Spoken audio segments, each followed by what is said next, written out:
The Essential PH1, or just phone, was the most spectacular forward Android phone in recent years. It had everything going for it, so over a year later, what has happened to it? So why was the Essential phone so special? It was the very first phone with the notch screen. But that's not all. It was the PH1's blend of stock Android and a beautiful thought-out design. Not to mention the potential for modular accessories, leading to this phone getting massive amounts of hype before launch. Hype. Even before this phone came out, I was excited for it. Being a fan of stock Android, I was hyped for this device for one big reason. Even though Google's software is the best in the business, in my opinion, Google's hardware seems just alright. Nothing bad, but also nothing good either. So, when Essential was saying that they had titanium and ceramic on a bezel-less phone, I got excited. Finally, a phone with great hardware and great software, I thought. Then, the Pixel 2 arrived with a much updated design and a ridiculously good camera. For a brand new startup company, how did Essential fare? Well, they got a lot of things right with their first phone. Build materials, screen-to-body ratio, the USB-C port and charger, and even the modular concept. Of all the things getting right, they got one big thing wrong. Advertising. In all the Essential phone ads, it's about the good 360 camera on the phone, and not about the phone itself. So they didn't prove to the consumers that it was worth buying in the first place. Speaking of cameras, for a $700 flagship phone at launch, reviewers were noticing that the Essential phone wasn't taking the best photos. For $700, the phone wasn't very affordable or cost-effective. So Essential did the one and only thing that could save this phone from being dead on arrival. They dropped the price to $500 and added the 360 camera in the box and updated the camera app to add portrait mode.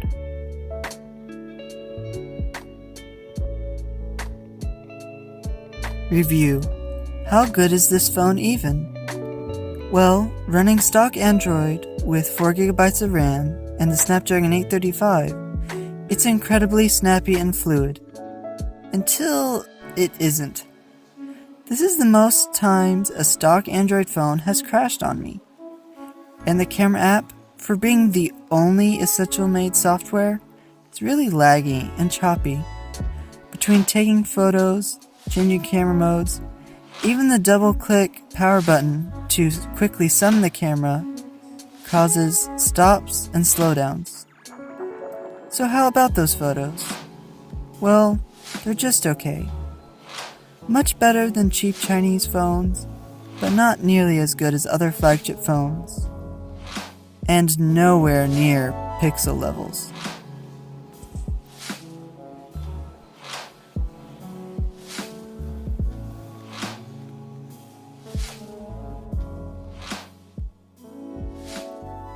Back to the review. The cellular reception isn't the best, but the call quality is surprisingly good for a paper-thin earpiece. With 128 gigabytes of storage, you have absolutely no worries if your phone will fill up. The phone feels great in the hand, but placed on a table it is quite slippery. The speaker is really good for just one, but compared to two, stereo is an uncomparable downgrade. The titanium and ceramic hold up under drops, but the screen doesn't.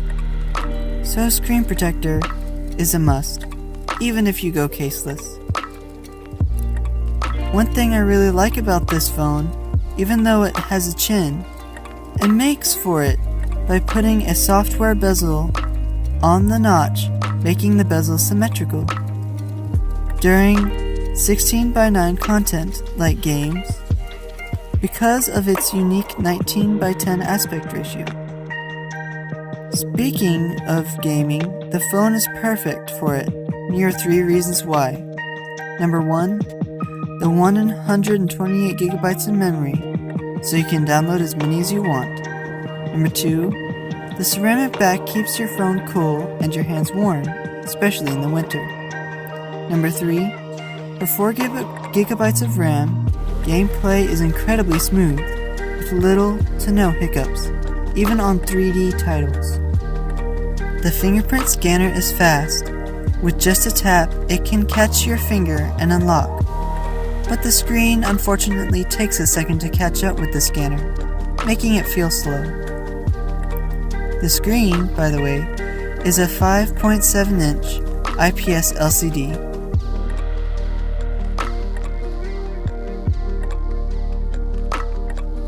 Final verdict.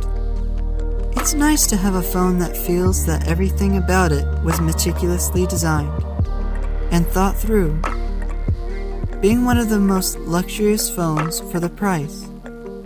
If you picked it up for $300 compared to new OnePlus or Nokia phones, a year later the Essential phone isn't worth the full $700, or even the marked down $500.